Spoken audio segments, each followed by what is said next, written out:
BingX, a trusted global crypto exchange. Trade spot, futures, or copy top traders easily. Sign up via the link or referral code to get 30 USDT instantly, plus up to 1,500 USDT in bonuses for verification, deposit, and trading. Palestinian factions have announced a significant agreement to establish an independent technocrat committee tasked with governing the Gaza Strip. This pivotal development follows Hamas's declaration of receiving clear guarantees from mediators, signaling an effective end to the ongoing conflict. A joint statement released via Hamas's official website detailed a meeting in Cairo where the participating groups reached consensus on entrusting the administration of Gaza to a temporary Palestinian body comprised of impartial technocrats. This committee will reportedly oversee daily life and essential services, working in collaboration with Arab nations and international organizations. The agreement also encompasses a call for an immediate assembly to forge a unified national strategy and to re-energize the Palestine Liberation Organization, recognizing it as the sole legitimate representative of the Palestinian people. Notably, Hamas is not currently affiliated with the PLO, which is largely dominated by its long-standing rival, Fatah. This unfolding situation coincides with a heartfelt appeal made by Fadwa Barghouti, wife of the widely recognized Palestinian leader Marwan Barghouti, to United States President Donald Trump. She urged the president to intervene for her husband's release from Israeli detention, a plea that gained traction after President Trump indicated he was considering the matter. In a formal letter addressed to the president, Fadwa Barghouti highlighted her husband's potential role as a unifying figure for the Palestinian national movement, positing him as a crucial partner for achieving lasting peace in the region.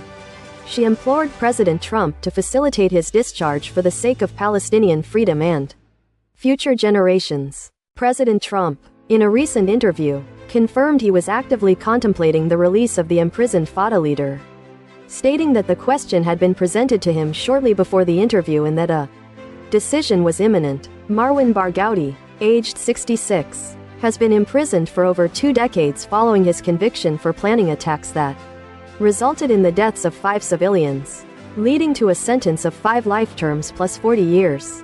While his trial faced criticism regarding its fairness, he remains a figure of considerable hope and potential leadership for many Palestinians. Palestinian efforts to secure Barghouti's release have been persistent, with reports suggesting his name was included in recent hostage negotiations. However, Israel has consistently opposed such measures. Adding to the tense climate, the leader's son, Arab Barghouti, alleged that his father was subjected to a brutal assault by 8 prison guards on September 14, during a transfer between Ganad and Megiddo prisons. This incident reportedly occurred shortly after a visit by Israel's National Security Minister, Itamar Ben-Gvir, who is known for his hardline stance. Videos published at the time showed Ben-Gvir taunting Barghouti, with his son claiming the minister also showed the prisoner a picture of an electric chair, suggesting he deserved execution. Fadwa Barghouti's appeal to President Trump was dispatched while U.S. Secretary of State Marco Rubio was on a visit to Israel, part of the administration's broader strategy to bolster the ceasefire agreement. Secretary Rubio expressed optimism about forming an international force to monitor the ceasefire in Gaza, acknowledging that Israel, which has reservations about certain countries like Turkey participating, would have a veto on potential contributors.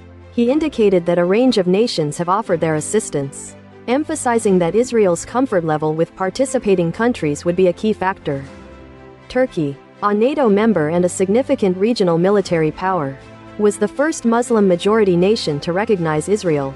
However, under President Recep Tayyip Erdogan, Turkey has hosted Hamas leaders and been a vocal critic of Israel, with Erdogan himself leveling accusations of genocide against Gaza, allegations that Israel vehemently denies. Secretary Rubio's visit marks the 4th high-profile engagement by a member of President Trump's inner circle in Israel since the president's address to the Knesset last week, a move interpreted as a clear signal to Israeli Prime Minister Benjamin Netanyahu that Washington is closely monitoring developments and is keen to preserve the fragile truce in Gaza. Meanwhile, Hamas reaffirmed on Friday that it had secured clear guarantees from mediators, namely Egypt, Qatar, and Turkey, confirming the effective cessation of hostilities. The group also intensified calls for increased pressure on Israel to facilitate the unimpeded flow of humanitarian aid into Gaza.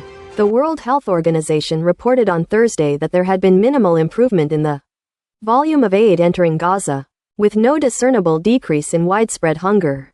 WHO Director General Tedros Adhanom Ghebreyesus described the situation as catastrophic.